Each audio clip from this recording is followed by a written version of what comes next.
This is part 2 of the two-part presentation, and if you haven't yet watched part 1, it would be in your best interest to do so. There's a link in the description below. In this video, I'm taking up what I've come to regard as the second part of a vast two-part symphony.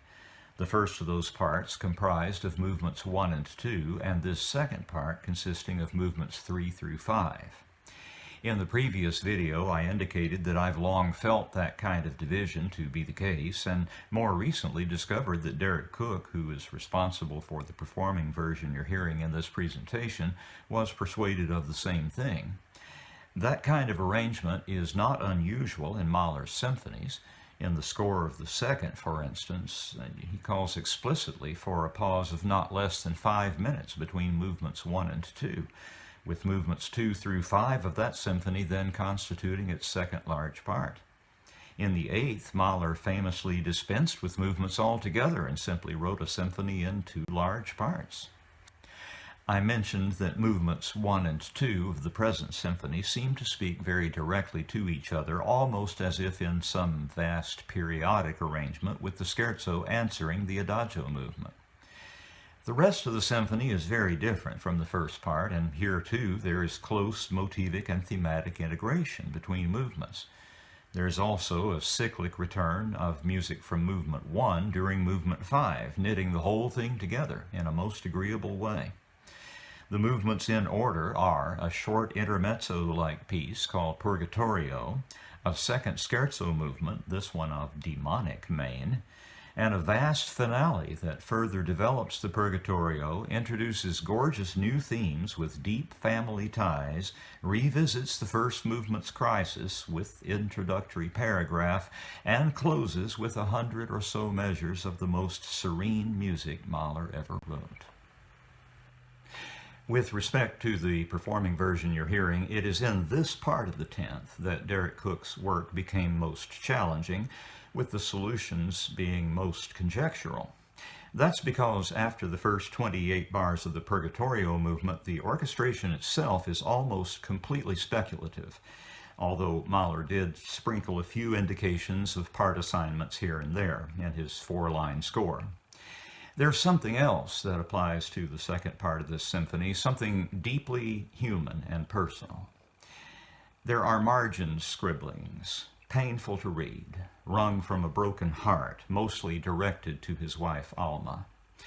Her reluctance to release the manuscripts for publication after Mahler's death was surely on account of these outcries. In the Purgatorio movement, mercy, O God, why have you forsaken me? Thy will be done. On the title page of the second scherzo, the devil dances it with me, madness seizes me.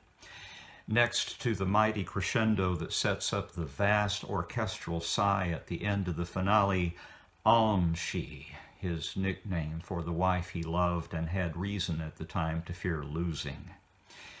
In my commentary, I've made mention of these in passing. In one instance, the cry for mercy, Erbarmen, in the Purgatorio, adopting it in my identification of the motive it's associated with thereafter. Here's a quick overview of the movements. The Purgatorio movement, only a little over 4 minutes long in most performances and recordings, is a B-flat minor da capo form piece in duple time marked allegretto moderato. Mahler fully orchestrated the beginning of this movement down to the first couple of bars in the flute solo. From that point, there's no more full score from Mahler's hand, and much is hypothetical, let's say. The scoring at the beginning of this movement is subtle, a moto perpetuo figure of the mill of life variety, very much like the accompaniment in one of Mahler's Wunderhorn songs, Das irdische Leben, written 13 years earlier. The main theme is a tripping little thing just chock full of motives that beg for the exhaustive treatment that they will indeed receive. The music turns to the parallel major for a while for cheerful solos from the oboe and flute, and then the going gets serious. The threat level rises with mounting turbulence, and these great outcries burst forth from the orchestra, those that Mahler underscored with outcries of his own. One of them, the Erbarmen motive, will do an astonishing amount of work during the two movements to follow. I mentioned the da capo aspect of the piece.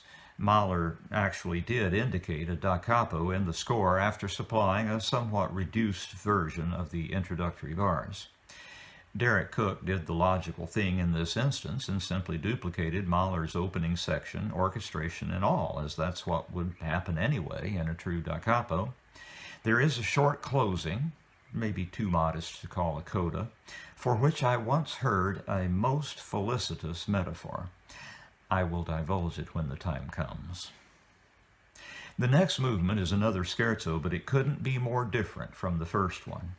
This one is much more like the waltz it mimics, but one should probably expect to dance it with the devil. It begins in a spitting E minor rage and inflicts 1,000 wounds as it runs its course. It's a fantastically diverse movement, kaleidoscopic is the description that comes to my mind, and features 5 themes which, different as they are, exhibit deep kinship. The extremest of affects are explored here in the portrayal of what must be an unquiet mind, if not a very unwell one, and it ends with something that sounds very much like a rifle shot. There's a story behind that last, and I believe I'll not tell it here in the interest of getting to the music, but I do have to say that the same drum stroke that closes the second scherzo also opens the finale. It is, in fact, reprinted at the beginning of the finale in the score. That seemed redundant to me the very first time I heard the piece, which was on one of the first recordings of this symphony ever released, the 1966 Philadelphia Orchestra recording under the direction of Eugene Ormandy. It seemed to me then that, in performance at least, one of those drum strokes ought to be eliminated, with the tuba solo then just following directly on the blow that closes the scherzo. And when Simon Rattle brought out his first recording of the symphony, he did exactly that. And I've discovered also that Cooke and friends seem to have thought the same, that the drum stroke is duplicated in the printed score out of necessity, but probably shouldn't be redundantly applied in performance.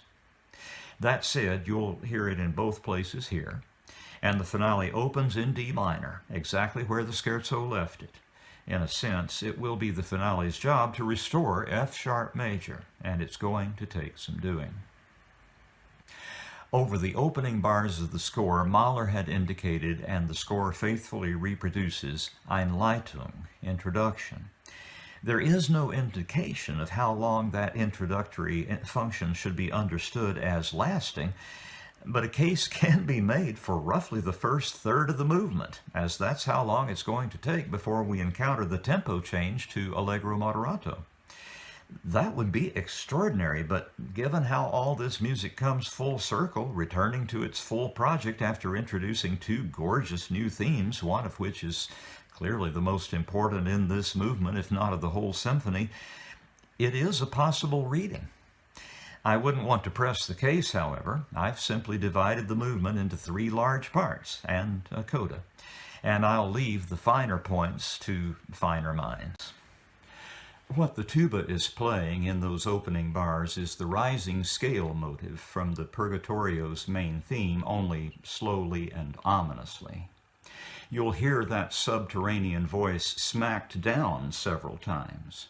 Other motives from that same movement pop up from time to time, a jagged rhythmic third, the Erbarmen motive, then a rising seventh that is new, sounded unforgettably in the horns, and one of the sweetest, saddest flute solos ever written, a tall, elegant, sad melodic arch that mounts in one key and descends in another, a sweet outpouring then from the strings that will return during those final 100 bars I mentioned earlier, and at a moment of greatest climax, the cruel blow that sends it all back into that D minor cellar that it tried to rise out of in the first place, where it sinks then into oblivion, and out of which arises what I have identified as part 2.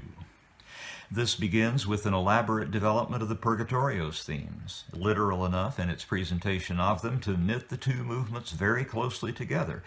as though the deal made with the devil in Movement 3 were coming mature in Movement 5. There is also a profoundly affecting development of Theme B, that deeply moving flute solo from earlier in the movement, and the taking up anew of the purgatorio material. Where might this lead? That's a question that's answered in short order.